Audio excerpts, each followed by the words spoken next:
السلام علیک یا ابا عبداللہ.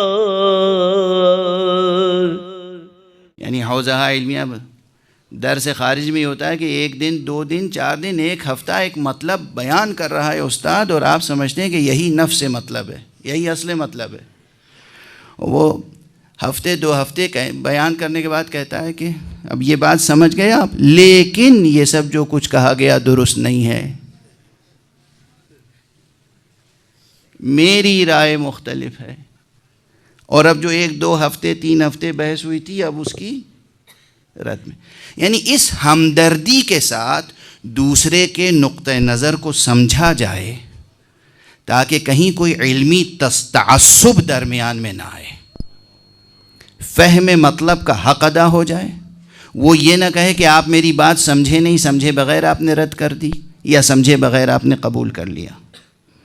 ایسا یہاں پر ایک فقرہ عرض کر دوں، شیخ الرئیس ابو علی ابن سینا کا ایک جملہ ہے، اور وہ کہہ گئے ہیں کہ اصلاً اگر کوئی شخص کسی بھی مطلب کو بغیر دلیل قبول کر لے یا بغیر دلیل رد کر دے تو وہ فطرت بشری سے خارج ہے.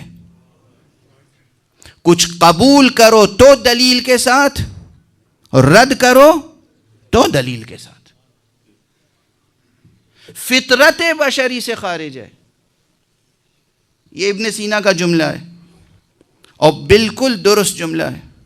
تو اس لیے یہ مشق ہوتی ہے ہماری آپ کی اس حوزے میں کہ کسی کا نقطہ نظر ہے اسے پہلے پوری ہمدردی کے ساتھ سمجھنے کی کوشش کریں.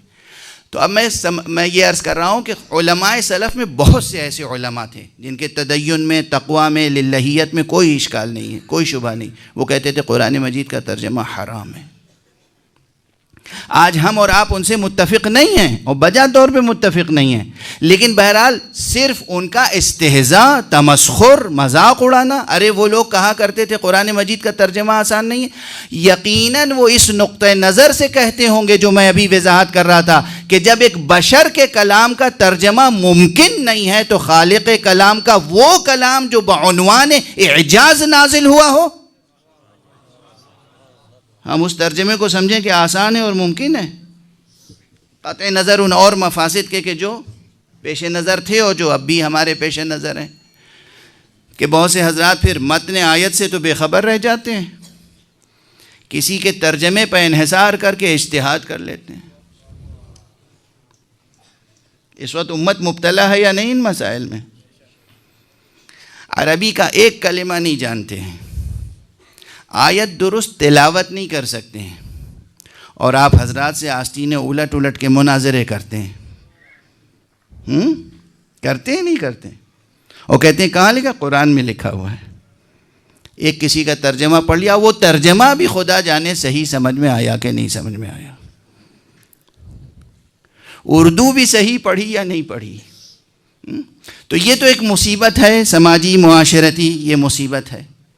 لیکن علمی حقیقت کے اعتبار سے، عرفانی حقیقت کے اعتبار سے، حقیقتاً قرآن مجید کا ترجمہ تعلیمی ضرورت سے اس کی اجازت دی گئی ہے، اور ہم کرتے ہیں اور کرتے رہیں گے. لیکن یہ ترجمہ یہ سمجھ لیا جائے کہ واقعاً کلام حق کا مکمل ترجمہ ہے، یہ درست نقطہ نظر نہیں ہوگا. قرآن مجید کا ترجمہ ممکن نہیں ہے.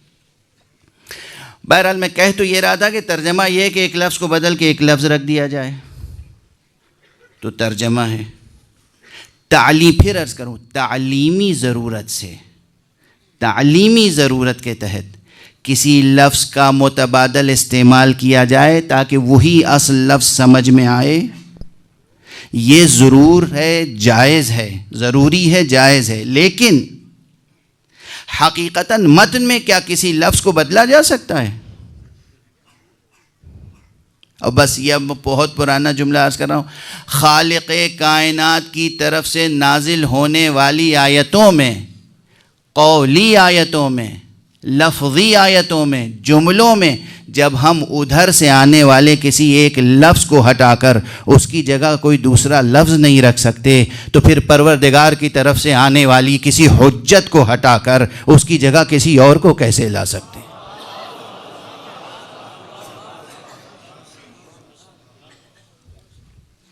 ایک کلمہ ہم نہیں بدل سکتے، ایک زیر زبر نہیں تبدیل کر سکتے، تو یہ ممکن کیسے ہے کہ ہم اس کی آیتوں کو، اس کی حجتوں کو تبدیل کر سکیں؟ ممکن نہیں ہے۔